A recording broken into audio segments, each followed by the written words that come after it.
What's up, everybody? We're back. I'm George Mossey. I'm here with my co-host, Heather C. And this is part 2, 90 Day Fiancé, the podcast. We have already talked about Rebecca and Zayed, but we're going to come back and we're going to talk to you about Jovi and Yara. So Jovi comes home 1:30 in the morning from his bachelor party to his sleeping pregnant wife, who they are supposed to be getting on a plane not even the very next day, really literally hours later, to get married. And he says, I'm just not going to tell her. I'm going to use the I didn't touch so I don't tell rule. So, but we don't know what happened, because I want to make this very clear, guys. The cameras did not go upstairs. We have no idea what Jovi did. And Jovi doesn't seem like a very clean guy. So I totally understood why Yara told him, don't get in the bed with me. Don't wear the clothes you wore to the strip club in the bed with me. I totally get that, because who knows what he did in that strip club?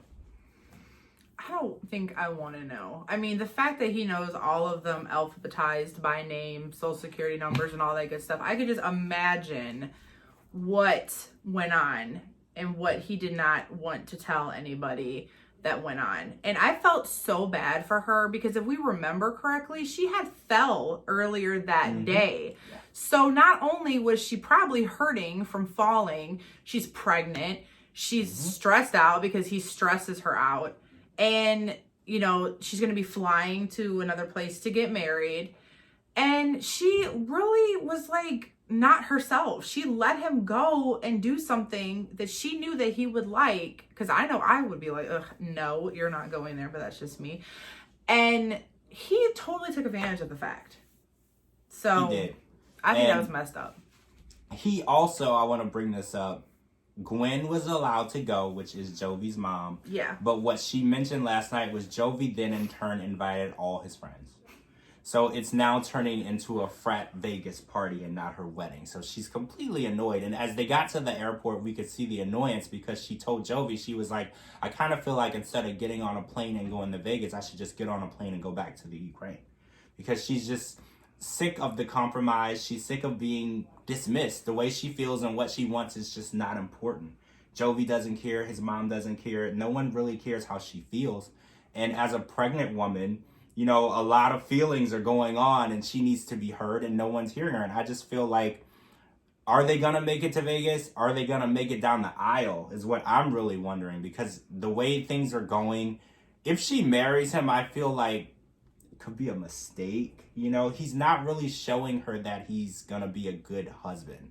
I don't know about his fathering skills. We haven't seen him with kids yet, but as a husband, you know, he's basically shown us this season that he is all about himself. You know, whatever he wants to do, wherever he wants to go. And with her being in a completely different country, she has literally no one to talk to. She has literally no one to hear her, no one to keep her company even. So I just really wonder how this is going to go for them. And we're going to find out really soon, because as you know, the new season of Happily Ever After is coming on in 3 weeks. So this has to wrap up very soon. Yeah. So, and she's not always the victim. I just want to add that real quick. Yara, she's not always the victim. She's just as wacky as he is, but her pregnancy hormones have been a little bit more on the nicer side. But if we remember the beginning of the season, she dogged everything about him. She dogged everything about the United States and where he lived. And so I have a hard time. I can forgive, but forgetting, you know, it's just that was just kind of rude. She targeted a lot of innocent people and where they live. And, you know, so she's not all innocent either. So they might be a match made in heaven, but go ahead. Who knows? I can't wait to find out. Right. And I did hear that they're going to be featured on Happily Ever After, but that's something different. We'll talk about that later. So let's talk about Stephanie and Harris. It was Stephanie and Ryan. We've switched the guys. It's Stephanie and Harris now. So after 2 days, Harris is in love with Stephanie. And he has told her that he's ready to leave his kids and baby mama in Belize and move to the U.S. And he has no regrets or remorse. He doesn't seem to be fazed by the fact that he won't see his kids or his kid's mother anymore. So Stephanie, like any normal person would do, calls her psychic to make sure that this is the right thing. Yeah, because I have mine on speed dial. That's what a normal person would do. You wouldn't just be a judge of character and determine, you know, if this person is right for you. You would ask a psychic who's also served you in the wrong direction before for her opinion. And believe it or not, Maria approves of this relationship. First of all, the conversation they had on FaceTime was nothing of a psychic conversation. She just asked him his intentions and if he loved her. Stephanie could have done that herself. Yeah. So it was complete. I hope she didn't pay for this reading because it was completely unnecessary. And obviously Harris is saying what he needs to say. He's shown so much excitement of living in the U.S.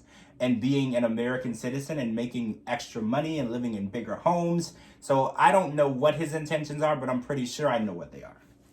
Yeah, I do too. I mean, she is just, she's a character. And I don't know, maybe it's the pigtails that gets him. I don't know, but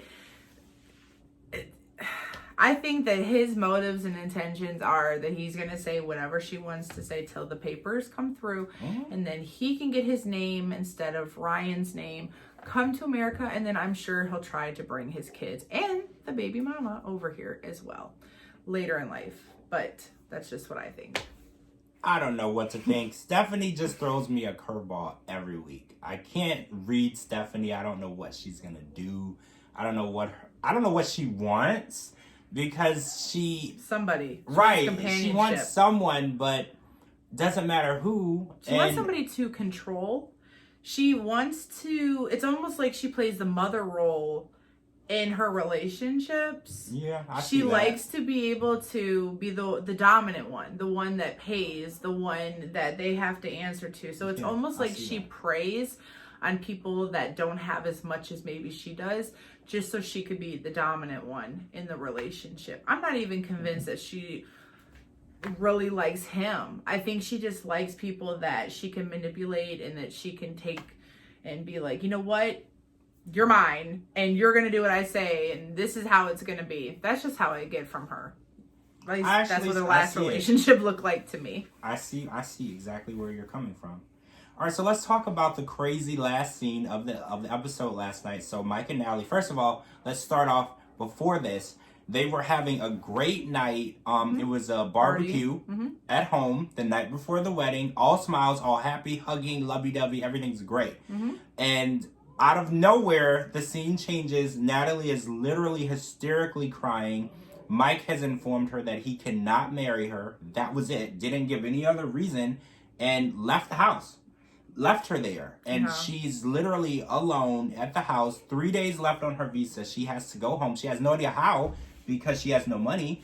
There's travel bans for her country, and their next door neighbor offered to give her a ride to the airport, and literally she has no idea what to do. She's so hysterical, and I am so confused. I have no idea what took place between that barbecue that we saw and what happened the next day. I don't either. I mean, I know we don't get to see every little thing that happens or that takes place, but it was just so crazy. It's like that he had cold feet. But when it first came on, I don't know, I personally had gotten this feeling that something was up because I'm like, okay, this whole season we saw his feelings and how like dry he was with her. And then all of a sudden, magically, within the last X amount of time, he turned it around and was like, oh my God, I'm so happy or whatever. And then, surprise, surprise, he gets cold feet. And it's like, I don't know. I saw it coming. Maybe not the way that they intended for it to happen, but I saw it coming.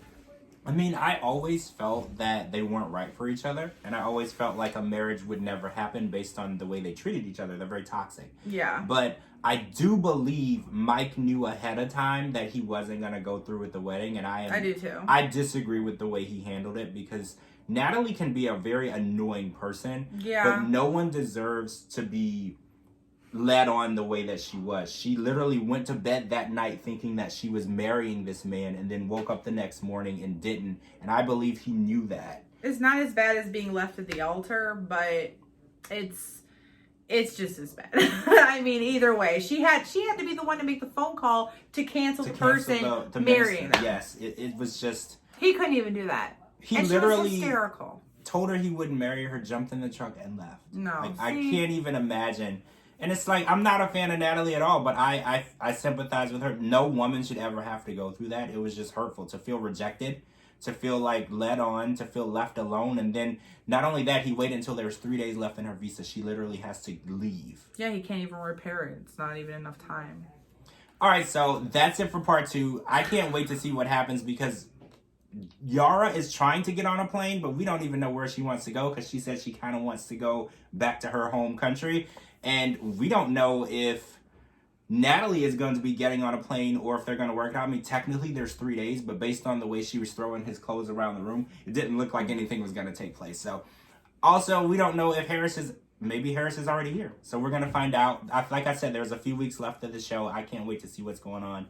And thank you so much for joining us. I'm George Mossey. This is Heather C. I'll post our socials at the bottom. This will be posted on YouTube and on georgemossey.com. Thank you guys so much for joining us. And Unexpected is back tonight. I hope you guys join us for that as well. Thanks, guys.